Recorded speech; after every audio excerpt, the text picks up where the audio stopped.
અહીં વિદ્યાર્થી મિત્રો આપણે એક વિધેય જે છે જેને સરળ સ્વરૂપમાં સાદા સ્વરૂપમાં દર્શાવવાનું છે. જટિલ સ્વરૂપ છે tan inverse 3a² x - x³ - 3ax². તો વિદ્યાર્થી મિત્રો કંઈક જોઈ શકાય કે 3 - x³ અને 1 - 3x² જેવું પદ એટલે કે tan θ નું સૂત્ર બને એમ છે, પરંતુ એના માટે અહીં 1 હોવો જરૂરી હતો. 31 - 13 ભાગ્યા 1 - 32 તે મુજબ અહીં 1 લાવવા માટે a³ વડે આખા સમીકરણને ભાગી કાઢીએ તો મને પદ મળશે tan ઇન્વર્સ a³ વડે ભાગો એટલે a² કેન્સલ અને વધે 1a એટલે કે x/a. જ્યારે આમાં x³ a³ એટલે કે x/a². તેવી રીતે a³ 1 અને આને a³ વડે ભાગીએ તો 1a કેન્સલ અને જે a² વધે છેદમાં મૂકો તો x²/a².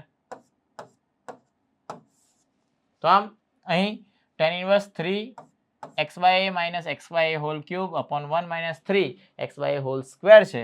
તો આપણે ધારી લઈએ કે ધારો કે x/a બરાબર જો tan θ હોય તો θ બરાબર tan ઇન્વર્સ x/a લખી શકાય.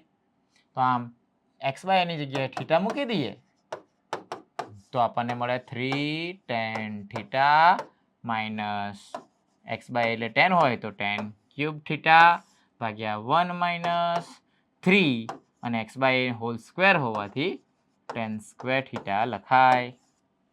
તો આમ આ જે સૂત્ર આપેલું છે tan 3θ નું સૂત્ર છે. તો આમ tan ઇન્વર્સ tan 3θ બરાબર છે. પરંતુ tan ઇન્વર્સ tan કેન્સલ કરવા માટે કન્ડિશન જોવી પડે કે 3θ tan ઇન્વર્સના વિસ્તારમાં છે કે નહીં.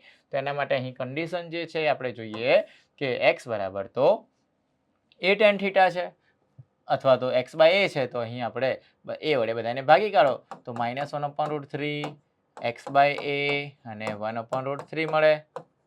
તો આમ x/a બરાબર તો tan θ થાય અને ત્રણેય બાજુ tan ઇન્વર્સ લગાવો તો tan ઇન્વર્સ x/a θ લખીએ તો tan ઇન્વર્સમાં -1/√3 એટલે કે આપણે એવું કહી શકીએ કે -π/6 થાય. tan -π/6 -1/√3 મળે તો tan ઇન્વર્સ x/a તો θ છે અને tan ઇન્વર્સ 1/√3 π/6 છે. પરંતુ 3θ માટે 3 વડે ગુણવામાં આવે તો અહીં આપણને સ્પષ્ટ દેખાય છે કે -π/2 3θ π/2 મળે, જે tan ઇન્વર્સના વિસ્તારમાં હોવાથી અહીં આપણે tan ઇન્વર્સ tan કેન્સલ કરતા 3θ મળે અને θ બરાબર તો tan ઇન્વર્સ x/a છે. તો આમ 3 tan ઇન્વર્સ x/a જે સરળ સ્વરૂપે દર્શાવી શકાય.